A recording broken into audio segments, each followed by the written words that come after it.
Hello students, in the previous class we've already studied what punctuations are, and today I'm going to talk about what is a sentence and different type of sentences. Alright, so let me show you a quick glance of what a sentence is.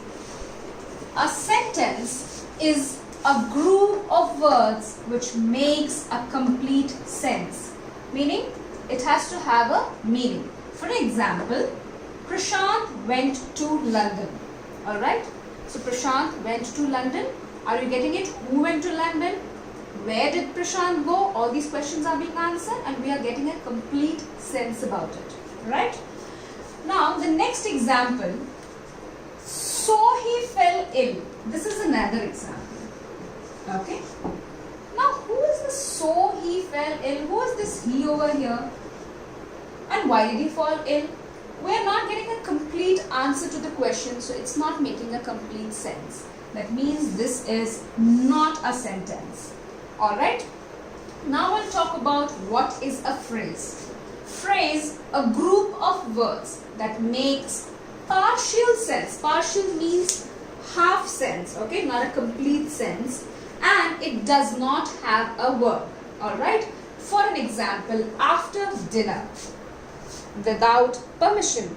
If you would notice, there is no full stop and it does not even begin with a capital letter. Whereas when we saw sentence over here, a sentence always begins with a capital letter and ends with a full stop. Whereas a phrase does not begin with a capital letter and it does not end with a full stop. Now I'm going to talk about what are the types of sentences. Okay, so there are four major kinds of these sentences, alright, which we are going to study in our syllabus, that is for class 5. Assertive, declarative. Assertive is also known as declarative. So there are two names for it, alright. The second one is interrogative sentence. The third one is exclamatory sentence, and the last one is imperative sentence. Now, what is an assertive sentence? It states facts or opinions, ideas, all these is called as assertive sentence. An assertive sentence is very simple statement, okay, which is going to express the ideas, the facts, or some kind of an opinion. Like, honesty is the best policy. If you would notice, it starts with a capital letter, ends with a full stop. Okay?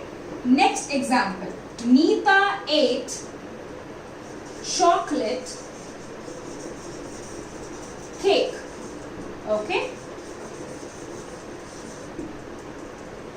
So, over here you will notice Neeta starts with capital, ends with a full stop, and it is expressing some kind of fact or opinion. Alright?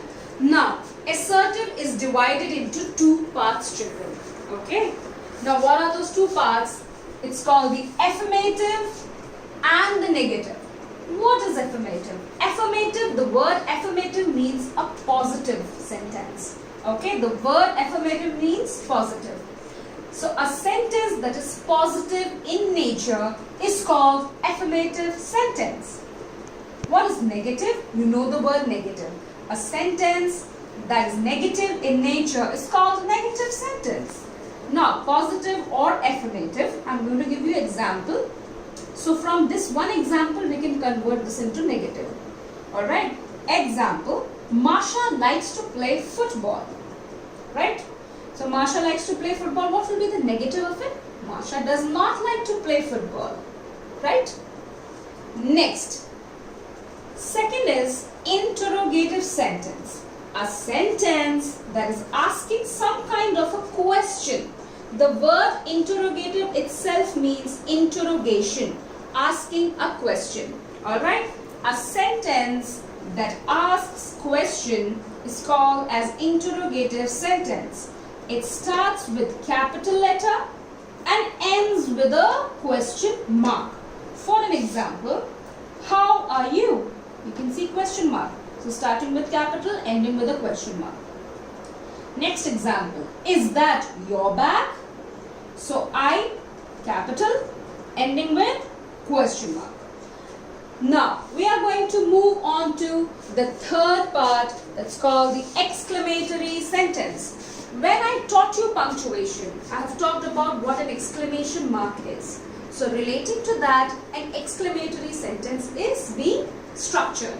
So a sentence that expresses strong feelings, feelings of hate, disgust, surprise, okay, that is what is called a strong feeling. It begins with a capital letter and ends with an exclamation mark. Now, though I have written here that it ends with an exclamation mark, but it's not necessary that this sentence has to end with an exclamation mark. The exclamation mark can come even in between. And when I taught punctuation, I have given you different examples. Once again, I'm going to show you the example. What a beautiful weather! Exclamation mark. It began with a capital letter, ended with a exclamation mark. Second, hooray! Tomorrow is a holiday. So right after hooray, I have put an exclamation mark, and tomorrow is a holiday. Now the funny part is every day is a holiday for you all, right? So it's not necessary the exclamation mark has to come at the end. It's ending with a full stop, mind you children, okay? Now the last one is imperative sentence. A sentence that gives command, order, request or advice, okay? So these are the nature, okay? Example, do your work. Like the teacher gives a command to the student, do your work. So that is what you can see, that it is starting with a verb, alright? Next example, please bring my book. It's starting again with a capital letter and ending with a full stop over here. So imperative sentences are those which are giving some sort of a command, some kind of an order, or it is requesting somebody or an advice. Like you request the teacher to go to the washroom. So that also comes under imperative sentence, like may I go to washroom, right? So such kind of sentences is called imperative sentence. Alright, now quick recap of all this. What is a sentence? Sentence is a group of words which makes complete sentence. What is a phrase? It's a group of words that makes partial sense. Alright, and it doesn't have a verb. Now you quickly look at this types of sentences. Assertive, also known as declarative, interrogative sentence, exclamatory sentence and imperative sentence. Assertive sentence starts with a capital letter, ends with a full stop, and it is a simple statement that expresses some kind of fact or an opinion. Alright? Next, assertive is categorized into two, affirmative and negative. Affirmative is always positive and the other one is negative. We have already seen affirmative is a one that is positive in nature and negative a sentence which is negative in nature. The next is interrogative sentence. The word interrogation itself means a question. So it starts with a capital letter and ends with a question mark. The next, exclamatory sentence. Strong feelings, alright? Feeling of anger, disgust or surprise, right? So it begins with a capital letter and ends with an exclamation mark, and the exclamation mark can come even in between. Alright? The last one, imperative sentence, a sentence that gives some kind of a command, order, request or advice. Alright? And that also starts with a capital letter, ends with a full stop. I hope you have understood this particular portion of our grammar, and if at all you have any doubts, you can always reach to me. Thank you so much.